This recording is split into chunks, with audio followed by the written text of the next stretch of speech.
Let's understand and begin the chapter 1 with electrostatics. And first we understand what is the electric charge. Okay, when according to the definitions, when we rub, this is for example my silk road.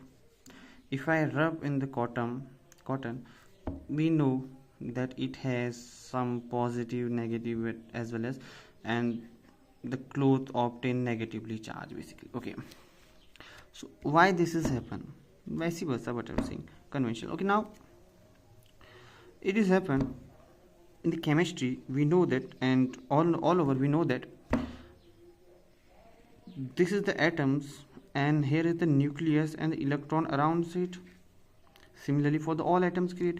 So if we rub this nucleus or anything else, we can say that by the rubbing, some electron which has I use some paper sheet. Okay, so which has the loose electron bonding from the electron from the nucleus. For example, this is my nucleus, and here it is the bonding with the electron, and here it is the less bonding with the last shell of the electron, so of the nucleus. So when we rub this nucleus of an atom, so it lose the force and the electron now freely move. Similarly for the rubbing side, say the electron freely move, and the which one we rub, they grabs this electron. So now the part A and the part B, so we can say that the part A, also imagine like, so the part A has excess amount of the part A, so the nucleus has now positive. For example, say it has 10, this has 10, but now after rubbing the electron loose, so it has 10 electrons which is a positive, and 9 electrons, 10 positives proton, and the 9 electrons in the outside. And here similarly for 10 and 10, so here the part B, it has in the nucleus has 10 positive charges, but in the outside of the nucleus we can see that it has 11 electrons because one attached from this. Okay, now this part has positive, excess amount of positives, so we can say this N has a positive because A has a positive charge, and now the B has, because it's the negative sign, so 10 electrons are cancel out each other, 10 positive negative, but at last is single electron, so now it is become negative charge. Okay, so we can say that now the rod has positively charged and the silk has negatively charged, or vice versa. So we can say that we successfully obtain the two charges.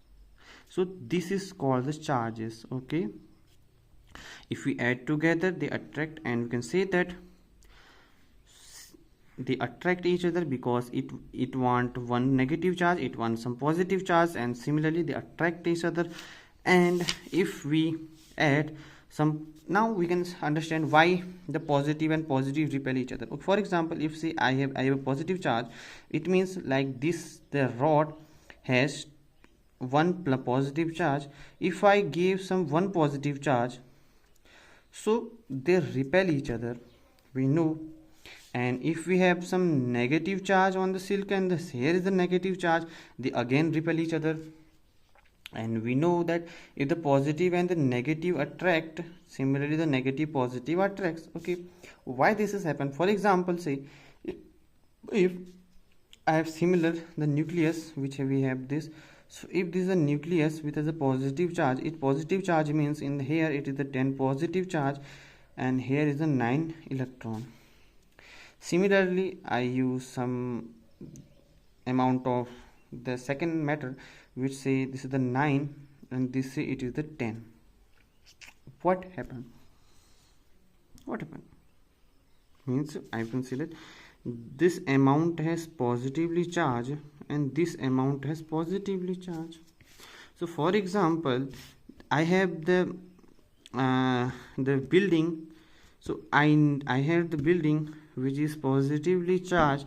Positively charged means it is a vacant orbital. Vacant means it is no member can in this. So I want some members which came in my house basically. So this house can be filled with the audience, filled with the members, and become electrically neutral, full of the electrons. So this A become want to form members. So but this is the vacant, this is also vacant. So we can say that the both have the vacant orbitals, so they want separate. And we can also say that the positive charge on it and here the positive charge on it both has the attracting power, okay, but with the negative electrons. So means they want the members. We can say that here it is also member because there's a both are vacant, so they do not say to remain closer to each other, so that's why they separate their colleagues. And similarly, for if they want the negative charge particles, they want attract and they combine with this and they add member on their house, okay. Similarly, so the charge is, we can say that in any atom, in any element, we can say that it has basically in overall is a neutral amount, because if in a neutral amount of nature, because if they add a negative they can cancel out and overall the particle become neutral because it is the positive, it is the negative, and this positive create an zero, okay. We can say it in any element it has the nucleus, and the nucleus it has positive as well as negative, okay. And excess of, okay, excess of one, anyone, excess of anyone, one, create the element into charge element, to charge element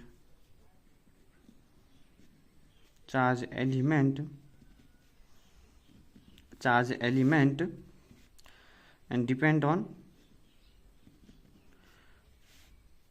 like on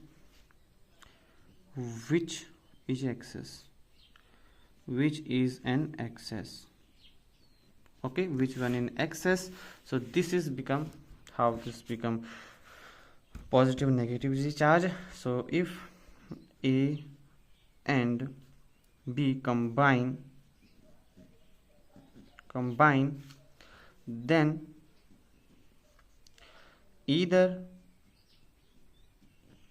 A or B, one of these can become positive or negative, okay. So this is the basic concept of charge, or basically the history. We know the Benjamin Franklin gave the positive and negative charge, the Silk Road experiment. Why we call this electron like charge? Because in the Greek they embers with the rod with the cat fur, and in the Greek the ember means electron. So this is the overall history, but concept is this, if you understand, okay. So this is the basically charge, which was an excess, which was a no excess. If the excess and positive, this become positive charge. I explain in the rough diagram. So if positive in excess, then positive, and negative is excess and the negative basically, okay. So I hope you understand what is the charge basically, and we denote the charge by E basically. In the positive is negative. We will discuss some later in the next classes, like this is the basic definition of charge. Then we move to the conductors, insulators, and the additive charge, negative charge, quantization, Coulomb's law and Gauss law, all these things, okay. So I hope you understanding the understand the topics which I discuss in this in the topic in the chapter 1. So if you have any doubt, please tell in the comment section, and any query, any feedback, please give also, and we will meet in next class. Bye bye.